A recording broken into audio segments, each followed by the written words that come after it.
Assalamualaikum warahmatullahi wabarakatuh. Bapak Ibu yang berprofesi sebagai guru, terutama guru kelas 2, 3, atau mungkin 4 yang pernah menjumpai gitu ya. Bukan tidak mungkin, bahkan tidak jarang ya, ada anak-anak yang mungkin tidak banyak, 1 atau 2 atau 3 anak dalam satu kelas itu yang belum memiliki kemampuan untuk membaca, menulis, dan berhitung. Lantas apa yang harus kita lakukan pada anak-anak tersebut? Saat ini masih banyak evaluasi itu dilakukan secara tertulis. Apakah kita biarkan anak-anak ini menyelesaikan evaluasi secara tertulis secara mandiri? Langkah apa yang kita bisa lakukan? Ya, yang lainnya mungkin kita bisa berikan keleluasaan untuk menyelesaikan evaluasi secara mandiri. Tapi khusus untuk 1-2 anak ini kita lisankan terlebih dahulu. Kecuali jika anak-anak ini sudah memiliki kemampuan membaca, menulis, atau berhitung. Membaca mungkin sudah membaca kata, ya, kalimat, ya kalaupun belum paragraf setidaknya kalimat sudah bisa. Turun lagi kalau kalimat tidak bisa mungkin sudah bisa membaca kata. Turun lagi kalau tidak bisa membaca kata, dia bisa membaca suku kata. Nah, apa yang kita lakukan kalau anak ini ternyata kata belum bisa, suku kata belum bisa, bahkan huruf belum kenal? Nah, apa yang harus kita lakukan? Sekedar sharing, mungkin bisa kita lisankan. Kita lisankan, jawabannya juga secara lisan. Nah, waktu yang tersisa ya, biasanya kalau secara lisan itu akan memerlukan waktu yang lebih sedikit dibanding teman-temannya yang tertulis. Waktu yang tersisa kita gunakan untuk membimbing anak-anak ini fokus kepada kalistung, membaca, menulis, dan berhitung.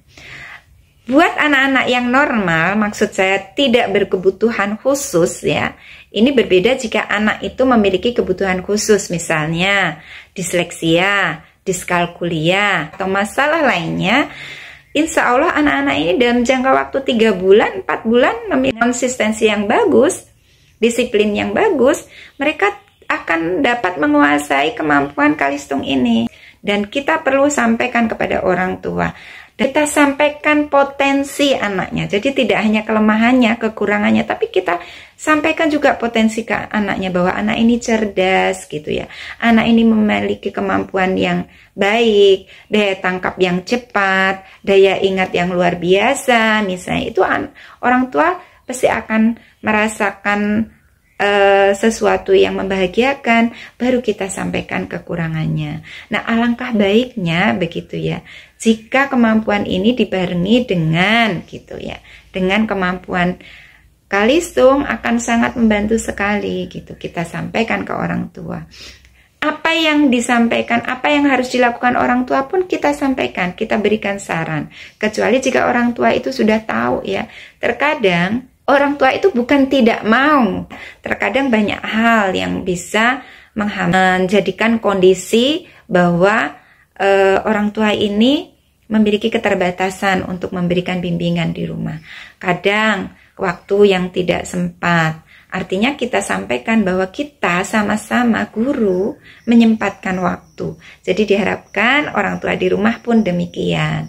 Atau cara, kadang orang tua juga tidak tahu caranya bagaimana untuk mendampingi, atau caranya bagaimana sih mengajarkan membaca, metode apa yang harus digunakan, menulis tuh bagaimana sih mengajarkan anak menulis, mengajarkan anak berhitung tuh seperti apa. Kadang tidak jarang orang tua itu bingung bagaimana caranya. Kita sharingkan gitu ya. Kita beritahukan cara guru-guru yang dilakukan di sekolah agar sama dengan yang dilakukan di rumah, sehingga anak-anak tidak memiliki kebingungan. Karena kalau metode atau teknik yang dilakukan di rumah dengan di sekolah berbeda, anak-anak akan bingung. Sehingga justru memperlambat anak itu menguasai kemampuan berhitung, menulis, dan membaca tadi. Jadi harus disamakan caranya, teknik yang digunakan.